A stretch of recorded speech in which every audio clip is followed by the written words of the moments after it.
ہر بات سمجھ میں آ جائے گی اگر حلال زیادہ ہے، ورنہ امام حسین کی کوئی بات کسی کے سمجھ میں نہیں آئے گی۔ پہلے وہ اپنے شجرے کا پتہ لگا لے، شجرے کا پتہ لگا لے۔ چونکہ بنی ہاشم اپنے شجروں کی حفاظت کرتے تھے، چونکہ انبیاء کے خاندان سے تھے، تو انبیاء کی کتابیں اور صحیفے ان کے پاس موجود تھے۔ وہ اسی دین پہ، دین حنیف پہ چل رہے تھے، اللہ کی معرفت بھی رکھتے تھے اور انبیاء کی معرفت بھی رکھتے تھے، تو پاک و پاکیزہ تھے۔ ان کے نکاح ہوتا تھا۔ مولا علی نے شورا میں خطبہ دیتے ہوئے کہا کہ بھائی صفا کہتے ہیں علاوہ نکاح کے ایک رسم تھی عرب میں۔ تو علی نے کہا، رسول اللہ نے بھی یہ اپنے خطبے میں کہا کہ ہم سب نکاح سے پیدا ہوئے ہیں، تم لوگ صفا سے پیدا ہوئے۔ تو فخر تھا رسول اللہ، اس میں کیا بات ہو گئی؟ تو وہ احتیاط اب تک ہمارے ہاں چلی آ رہی۔ اب نہیں کی، جن عربوں نے احتیاط نہیں کی تو اب ہم کیا کریں؟ وہ آ گئے شیطان کے چکر میں، تو اب رونا پیٹنا کیا ہے؟ اب جلنے کی کیا بات ہے؟ ہم نے اپنے شجروں کو محفوظ رکھا، ایک ایک نام لکھتے رہے، شرافتیں رہیں، پردہ رہا، اہتمام رہا، نسلوں کو پاکیزہ رکھا، تو اس میں جلنے کی کیا بات ہے؟ اب جن لوگوں نے محنت نہیں کی، نہیں، وہ محنت کیا کرتے؟ اس لیے کہ نہ ان کی نظر میں اللہ تھا، نہ کوئی نبی تھا، وہ تو تفریح باز لوگ تھے، نکل گئے، چلے گئے، شکار کھیلنے چلے گئے، ادھر چلے گئے، ادھر چلے گئے۔ یہ عربوں کی عادتیں تھیں۔ پھر جب واپس آتے تھے شکار وکار کھیل کے، تو عربوں نے تھوڑی سی دور پر رات کے، پتہ نہیں آج کل کیا نام ہے، جو رات میں کھلے ہوتے ہیں، کچھ دن کے ہوتے ہیں، کچھ رات کے ہوتے ہیں، تو عرب میں بھی سسٹم تھا۔ اس زمانے میں میرے خیال میں سرائے کہتے تھے، سرائے۔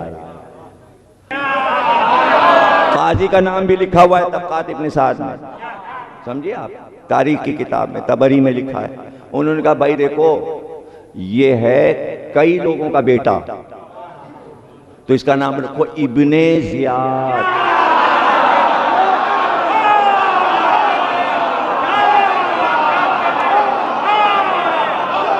اس کا نام رکھو ابن زیاد۔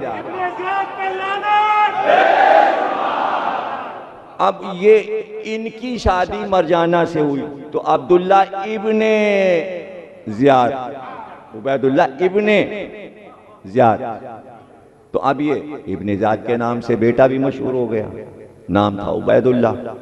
یہ ہے زیاد کا بیٹا، اور مرجانہ کے بطن سے۔ اس کے ہونٹ اتنے موٹے موٹے تھے، شکل نقشہ بالکل لمبا سور کا منہ، انتہائی بد زبان، انتہائی بدتمیز، ہر وقت گالیاں بکتا تھا، انتہائی ظالم تھا۔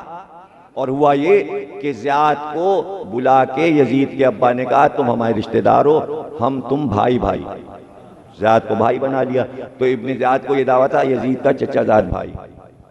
اور جب پتا چلا کہ امام حسین کوفے آ رہے ہیں اور امام حسین مسلم کو بھیج چکے ہیں، تو فوراً اس نے کہا کہ بصرے کی گورنری اپنے پاس رکھو، لیکن اب کوفے کی گورنری بھی تمہیں دیتا ہوں، اور جس طرح بھی وہ حسین کو کوفے میں نہ آنے دینا۔ اس نے آتے ہی سارے شیعوں کو قتل کر دیا۔ میثم تمار کو بھی اسی نے قتل کیا، اولاد عبد المطلب کو قتل کیا، مختار کی آنکھ کو زخمی کیا، 1.5 لاکھ مولا علی کے چاہنے والوں کو قید خانے میں قیدی بنا کے ڈال دیا، اسی میں مختار بھی قید تھے۔ جہاں پتا چلتا کہ کسی نے علی کا نام لیا، ہاتھ پیر کاٹ دیتا تھا، اتنا ظالم تھا، اور اس کے ظلم بیان نہیں کیے جا سکتے، بیان سے باہر ہے۔ بس اتنا سمجھ لیجئے، ایک جملے سے اندازہ کر لیجئے کہ کتنا ظالم تھا، کہ جب قافلہ اہل حرم کا دارالامارہ کے دروازے پہ آیا، تو حضرت زینب نے کہا بیٹا سید سجاد، یہ بتاؤ کہ کوفے کے دربار میں زینب کیسے جائے؟ اب وجہ سن لیجئے۔ حضرت زینب نے کہا بیٹا ابن زیاد زبان کا اتنا خراب ہے، اتنی گالیاں بکتا ہے، زینب اس دربار میں کیسے؟ کہ شہزادی ڈر رہی، اور ہوا وہی کہ بیان سے باہر ہے کہ اس نے کتنی بد زبانی کی، اور مولا علی کے بارے میں کتنی گستاخیاں کی. بیٹی کے سامنے باپ کے لیے کیا کیا کلمات کہے. ذاکرین اس لیے نہیں بیان کرتے کہ کلیجہ پھٹ جائے گا. ہر بات کا جواب حضرت زینب نے دیا ہے، مگر اللہ جب دلیلوں پہ دلیلیں دیتی گئیں، قرآن سے جب دلیلیں دیتی گئیں، تو اب اس کے پاس ان دلیلوں کا جواب نہیں تھا، تو تازیانہ لے کے قیامت ہے قیامت. وہ تو جناب فضہ تھی، وہ جناب فضہ تھی جو دونوں ہاتھوں کو اس طرح کھڑی ہو گئیں جناب زینب کے سامنے اور کہا اگر تازیانہ مارنا ہے نا تو فضہ کو مار، یہ میری شہزادی.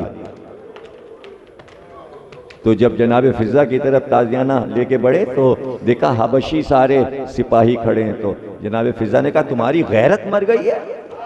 اس ظالم و جابر کے دربار میں کھڑے ہو کے تمہاری قومی گئے، تمہارے قوم کی عورت ہو. تو حبشیوں نے تلواریں نکالی اور کہا یہ عورت ہمارے قوم و قبیلے کی ہے، حبش کی ہے، خبردار ابن زیاد کوئی سے تازیانہ نہ مارے. تو اس وقت بی بی نے جناب زینب نے پکارا بابا ایک کنیز کو بچانے والے مسلمان تو